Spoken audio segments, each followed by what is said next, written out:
Hi, it's Kiffin Lobates here, and today's video is not a blockchain video, it's a social media one. Those of you who followed me for a while know that I have an amateur interest in tracking how social media platforms work and how you can improve your presence on them. If you're going to make videos like I do about blockchain, it's kind of important to keep up with the way that the channel that you're using to communicate your stuff actually functions. So today's video, I want to talk a bit about the integration of LinkedIn and YouTube, or rather not the integration, but how you can use the two of them together more effectively.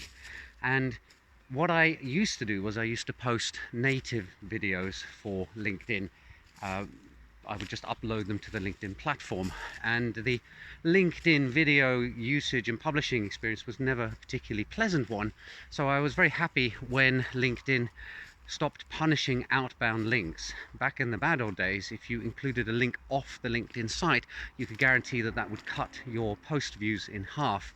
Fortunately, that doesn't happen anymore. They've kind of seen the light. The second thing is that LinkedIn recently seems to be a bit more enthusiastic about censoring people. I'm reading regular posts from people where they complain that they've had posts or articles that they've put up subsequently either blocked, or that they just don't get many views when they're talking about particular topics. So there is always a concern in social media that the platform that you're using might turn around and decide that you're no longer welcome on it. So you don't want to have all your eggs in one basket. And as a result, I was happy to move my videos off onto YouTube. It's also a better archiving system than LinkedIn, because on YouTube you can actually search across your entire collection if you need to find something. I found myself in the past having to scroll down an endless wall of LinkedIn activity to find a video that I'd posted before when I wanted to share it with somebody who'd asked a question about that particular topic. Now, another advantage that you have if you start putting your videos on LinkedIn, not on LinkedIn, on YouTube rather than LinkedIn, is that you get much better analytics as to how the videos are performing, which allows you to fine-tune and tweak how you actually record and present those videos. And I thought I would finish this video off by looking at the analytics that you get for video views, and in particular some of the interesting observations I've made about the engagement that I get for particular videos. So because I announce the videos on LinkedIn, I normally get a good boost at the beginning of publishing a video.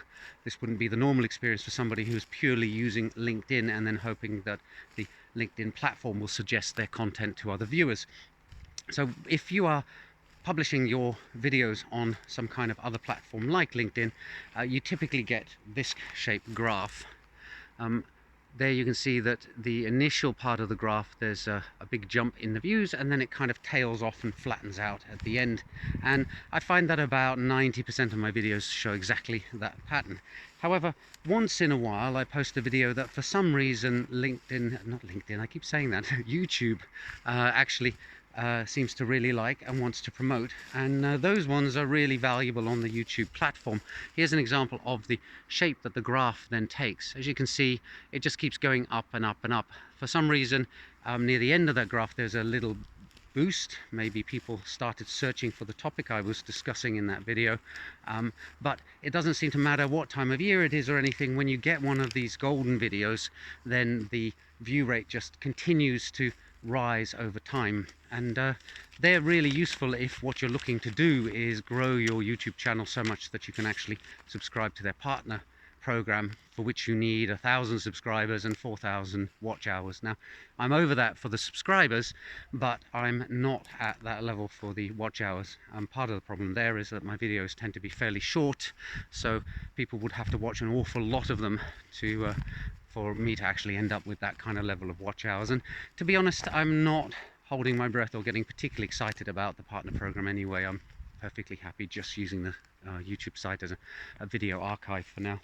And then one final thing that you can do if you have the videos stored on YouTube but you are talking about them on LinkedIn, and despite the fact that LinkedIn's comments threading is really poor, I find that the discussions that people start in LinkedIn tend to be a bit more in-depth. People get a bit more engaged with the content of the video. On LinkedIn, you see people actually putting forward their own thoughts as well.